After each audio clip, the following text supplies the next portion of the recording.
when you think of a serial killer, what kind of person do you think of? A guy that kills cereal. That's hilarious. I've never heard that joke before. A creepy person. What do they look like? How do they act? Michael Are there any Myers. discerning Oh, features? there you go. Jason Like Bourne. some They people. stop. Nice. Loners. Yeah. Yeah. Jason Weirdos. Bourne. They They had a troubled childhood. You want to kill Yeah, have a lot of mental issues. like an outcast in school, like no one likes him, that kind of stuff. Like Dylan Dealt Beach. with a lot of- Sure. So like serial killer like archetype that's featured in a lot of movies and stuff would be like this raging sociopath that's just on this murder spree and just indiscriminately kills people just because. And that's not accurate. I mean, in some cases they are like that, and that's not. They do that sometimes, but generally it's not the case. So basically, I'm going to be talking about Ted Bundy, which is that dude, and then John Wayne Gacy, which is the sorry. next picture. No. Yeah, that's him. That Creepy. Oh, really? The clown is his alter like ego type thing. He didn't like he didn't do anything like is the clown. Like he didn't. The clown thing was completely separate. He just went to like kids' parties and dressed up as a clown That's named creepy. Pogo, just as an entertainer. He sometimes used that as a gateway to like meet kids and people, but he didn't like do anything as the clown. So yeah. Oh. So there's three things I'm going to be talking about. Basically, their actions, like what they did, their childhoods, as well as like somewhat of a psychological analysis, like what was going on in their heads. So first, we're going to talk about the actions. So here's what Ted Bundy did. He had over 30 victims between February 1st, 1974 and February 9th, 1978. So on his rap sheet, there's aggravated kidnapping, attempted murder, burglary, and murder. It's not included on his rap sheet, but I mean, because like, I don't know why it's not included, but there was also necrophilia involved, because of course it was. So yeah, and then John Wayne Gacy, he had 33 to 34 victims between January 3rd, 1972 and December 11th, 1978. And his rap sheet includes sodomy, murder, sexual assault, and indecent liberties with a child. And a lot of his victims he buried under his house. And neighbors actually complained about the smell for a while, and a lot of people actually requested that the department investigate him, and they just didn't. Like, they didn't feel it was necessary because he seemed like such a normal, decent person that wouldn't do such a thing, but he did. And so then, childhood. So Ted Bundy was born to a single parent, and that already put him in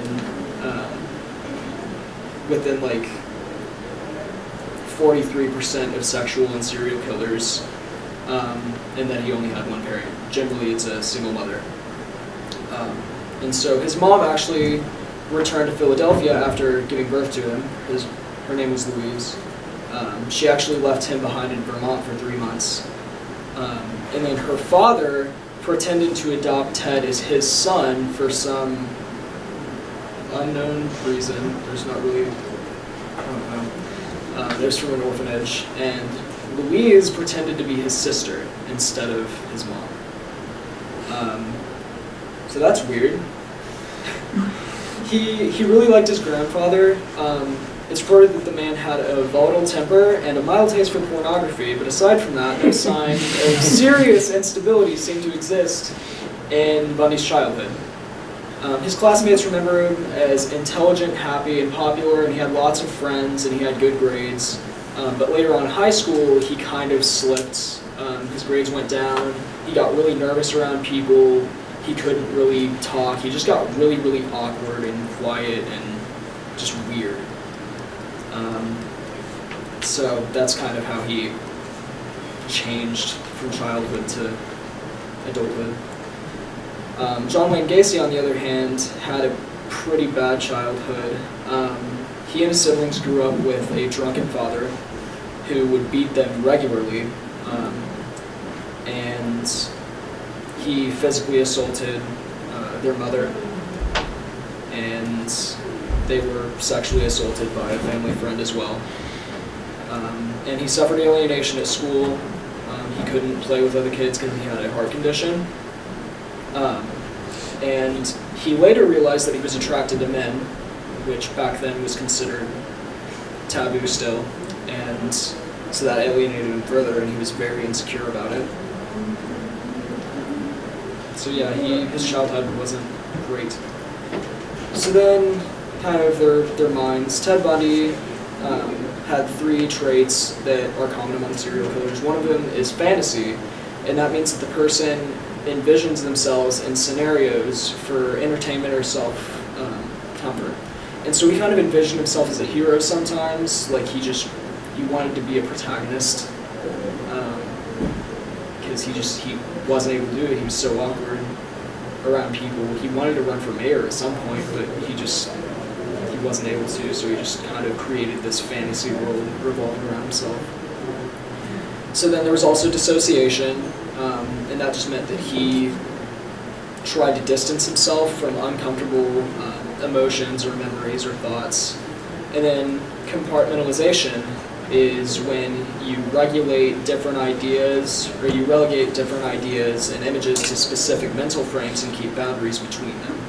So you will refuse to associate different thoughts that you have with each other, even if they should be correlated. John Wayne Gacy, he actually pled not guilty by reason of insanity, but he was determined to be legally sane by the court. And he kind of fit the archetype of a mild-mannered and stone-cold sociopath. So or psychopath, sorry. And he just he was very casual about it. He didn't really think much of his killings. He didn't think they were a big deal. He just did it. And so here's a quote from Dr. Jeffrey Walsh, a criminal justice professor at Illinois State University. He said, "Serial killers tend to blend into society relatively efficiently. That's another thing people are disturbed by. Because of how horrible their acts often are, we sometimes think that they look different than us, or that we would recognize them. The fact is, many of them have regular lives and blend in, so they don't meet the stereotypical views of what a monster would be like." So, in conclusion, a lot of serial killers, not just those 2, don't often fit the archetype of a serial killer that is often portrayed in media. And